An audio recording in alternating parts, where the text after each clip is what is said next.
Abakobwa benshi baguye mu kantu bashaka amakuru baravuga ati ibi ni ibiki turi kureba ku mbuga nkoranyambaga, batangira guhamagarana bavuga ati mu ndebere neza mu amakuru niba ariyo. Benshi baravuga ati ibi bintu ntabwo ari turi kubona, ati ni ukubeshya, ntibibaho, ntabwo byakwiye kuba uyu munsi. Ibi byabaye rero ubwo uwitwa Rutambi, umusore uri mu bakunzwe cyane n'abakobwa hano mu Rwanda, ufite body, umusore ubyibushye rwose, umusore wateruye ibyuma, umusore ukundwa n'abakobwa batari bakeya cyane hano mu Rwanda. Ubwo babonaga hari ifoto igenda icicikana ku mbuga nkoranyambaga ari mu murenge n'undi mukobwa.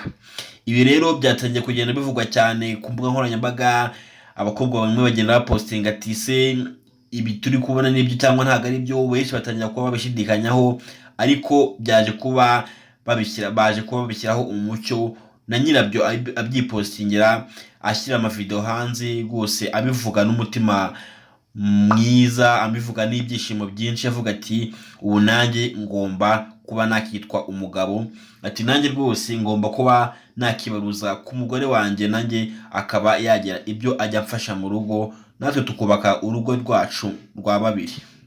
Uyu musore rero Rutambi wamaze kuba yakigarurira imitima y'abatari bake hano mu Rwanda, cyane cyane mu mujyi wa Kigali, rero yamaze kuba yakora ubukwe nyine yajya mu murenge n'umugore we cyangwa se n'umukobwa yaramaze iminsi akunda rwose, avuga ati wambera mama w'abana banjye.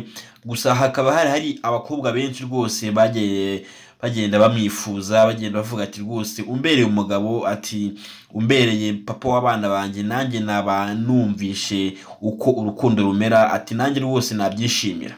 Uyu musore rero yatetwaga n'abakobwa batari bakeya, ahubwo nuko we yabanje kuba yatuza, avuga ati reka mbihorere, ati reka nzabatungore, ahubwo nzikorera utuntu twanjye, nta muntu wabikekaga, nta muntu wabitekerezaga, ahubwo njye nagira icyo nkora kandi kizashimisha abantu banzi n'umuryango wanjye. Uyu musore rero yaratuje arabyihorera, avuga ati reka nanjye ngere ukuntu nakigenza mw'iyi minsi.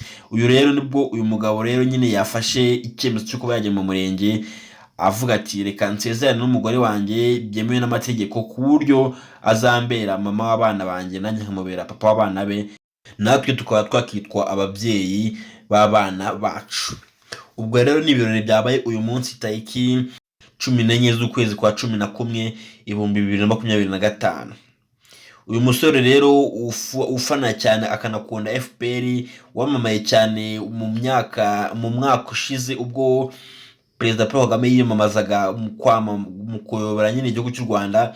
Ni umusore wamenyekanye cyane agenda ajya ku makampeni atandukanye, yabaga ari kuberaho ibirori bitandukanye, yisize amarangi nk'uko mubibonye, kandi akanakomeza nyine kugenda agaragaza ko akunda Perezida Paul Kagame, akavuga ati rwose FPR niyo yanjye.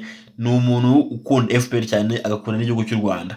Ubwo rero nibwo yaje kwamamara, abakobwa benshi baramukunda, baravuga ati rwose uyu musore ni mwiza, arubakitse umubiri, ati rwose niba babandi tuba dushaka mw'iyi minsi.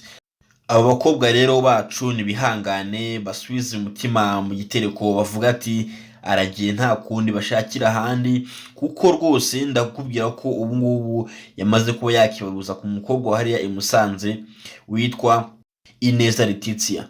Ni umukobwa rero nyine wamaze kuba watsinda umutima witwa Rutambi, umusore uvuka hariya rwose mu karere ka Nyaruguru, ariko akaba yarakuriye i Burundi akagaruka mu Rwanda hashize imyaka igera kuri 12. Akaba ariyo mpamvu ku bamuzi bumva ko atavuga ikinyarwanda neza, ahubwo agenda agoreka amagambo amwe n'amwe.